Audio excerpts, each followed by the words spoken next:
everyone, I am Tacet, and today I'm going to be going over banners. Banners are an extremely important aspect of Gems of War, as they will help you to be able to save turns by giving you additional mana, which will in return get your abilities up quicker. There are 3 different types of banners, all of which net a positive of 2 extra mana. There are banners that give you just 2 straight up for a single color. There are banners that give 1 and 1 for 2 different colors. And there are banners that give +2 to a single color, then +1, but have the downside of having -1 to a different color.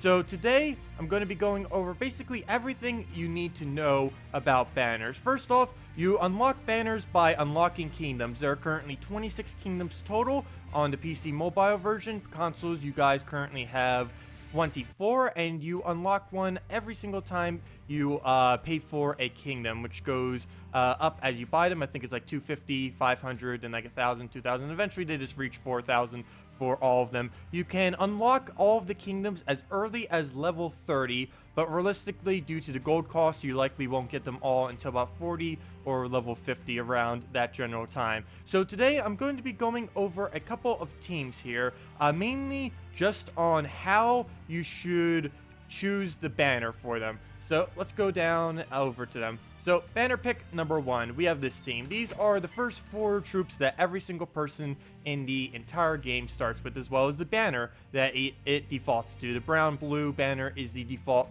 for every single team. And if you are a newer player and you don't know how to switch banners yet, all you have to do is go from your troops tab over to your bonus tab, and right here on these arrow keys is where you can switch your banner. So right here, we of course have the starting team, and at that point, you basically only have 2 banners. The Broken Spire, which is +1 blue and +1 brown, and the Banner of Progress, which is +1 red and +1 yellow. Many people, when they first start out, will just leave this as their default, which isn't as good with this starting team.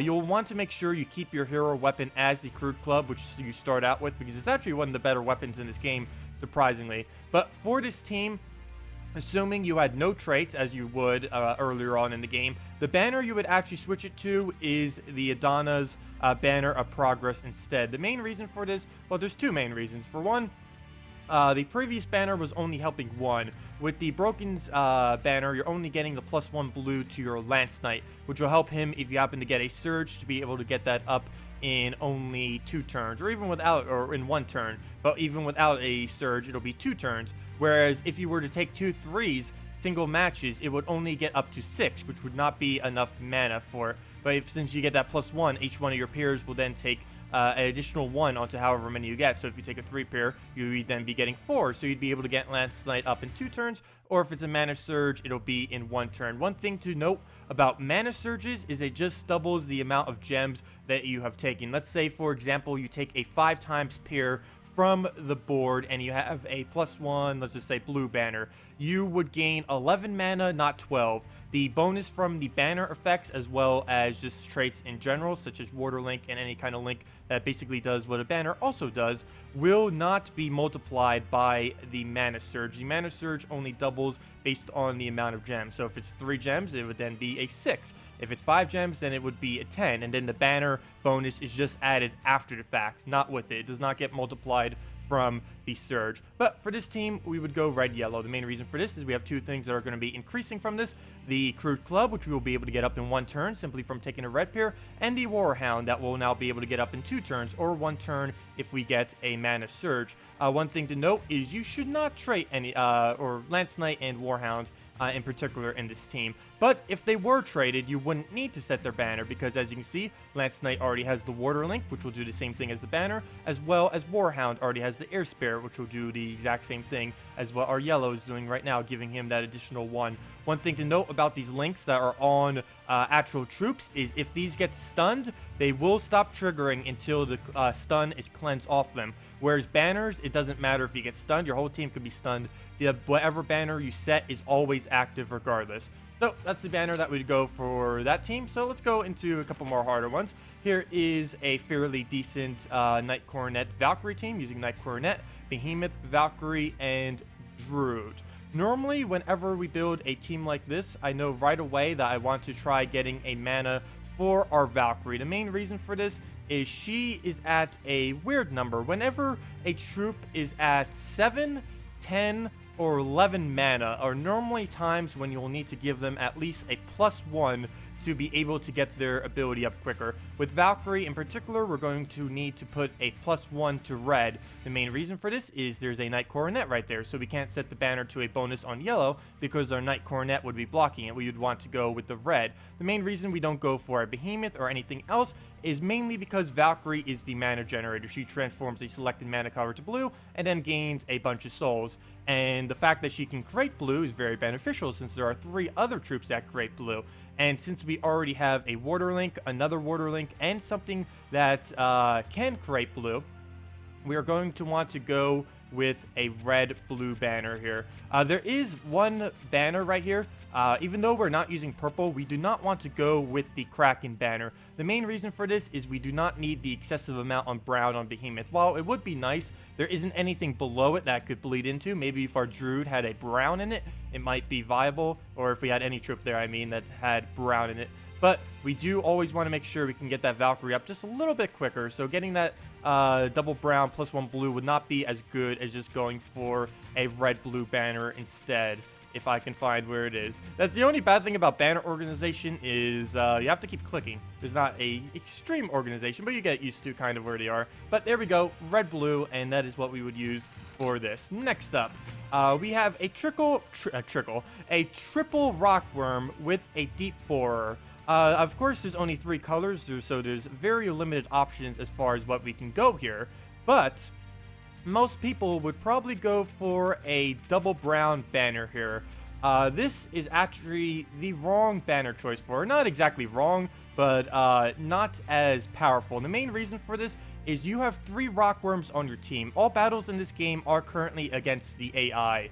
And because of this, the AI, whenever you have a bunch of colors on your team, specifically if you even give them additional banner on top of that, the AI is going to want to keep taking it. And something with a Rockworm and Deep Borer, both of which create brown on the board, you want as much brown on the board as possible. So you don't want to actually be denying your own brown. So ideally, we would want to go a double blue. The main reason for this is Deep Borer already has a Water Link. That will bring it up to a 3 bonus. That means if we get a Surge on our blue in a single turn, we will be able to get up our Deep Borer. That'll also allow us to take blues and reds on the board instead of focusing browns, which will leave more browns on the board. Of course, the AI will probably still go and take your browns, but at least now your browns aren't as valuable, and you'll just be able to keep rushing up your Deep Borer, filling the board up with browns, and then you'll just be able to loop from there. What's more important with teams like this is to be able to loop, not being able to get something like this Rockworm up quickly. You want to get up to Deep Borer, get more browns on the board. Rockworms will just get more browns on the board on their own, and you don't really need to be giving that extra banner. You're going to be getting surges and everything all over the place, and they'll fill up themselves without the extra 2 very easily. So let's go now to our 4th pick. We have Celestacia, Double Dragon Soul, and Salvani Mora.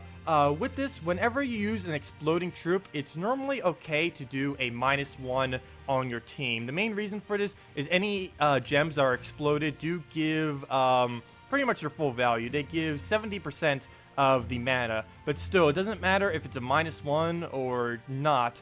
It'll still give the same exact mana. So all you need to do is just, whenever you have a minus banner, or you'd want to use minus banners with exploders normally, so you can just keep exploding any of the colors that you don't use. For example, if we set this to a -yellow, for one, Celestacia is in the first slot, so whenever you use a minus banner, it's normally best to put it on your first slot troop. And since we have an exploder, all we have to do is just not go for yellows, and then we can just explode them with the Dragon Soul, giving us all our mana, or explode it with the Salvani Mora. Both of them would give the same effect. And for this particular instance, we will go with the double purple +1 red. The main reason for this is it is the only minus yellow banner. If there was a good minus blue banner that could also work with this team, that would be viable as well. But the main reason we go for this is we can get the Dragon Soul up extremely quick, especially since we get that +2 on the purple, which if we get 2 purple surge will pretty much be all of our mana at that point.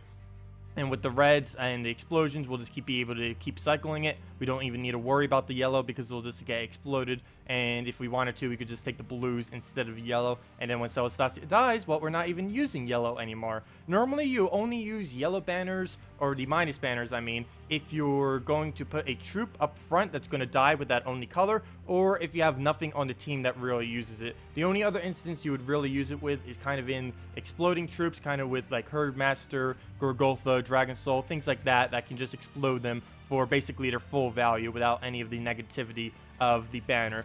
So finally, let's go to this last team here. Green Seer, Giant Spider, Guards, Avatar, and Kraken. We have quite a few colors going on here, and this is one of the interesting instances where we can use another troop's link that it has on top of it to save us from having to set our banner to it. For example, Green Seer right now has 10 mana cost, so we do want to give it a +1 of some kind, but we don't have to set that as our banner because instead we use a troop behind it with Magic Link, which will give it one of its purple, so we don't even need to do that anymore. The Green Seer now has a +1 on purple. We'll easily be able to get up in 2 turns as long as we take a purple and as long as one of the 2 pairs that we take is a Surge. So we have that, and even if it's not a Surge, we'll just be able to go for 3 turns instead of the 4 turns that it might have taken without the +1 on our purple. So we don't actually need to go for a +1 on purple or yellow now. So because of this, we'd likely want to go a double green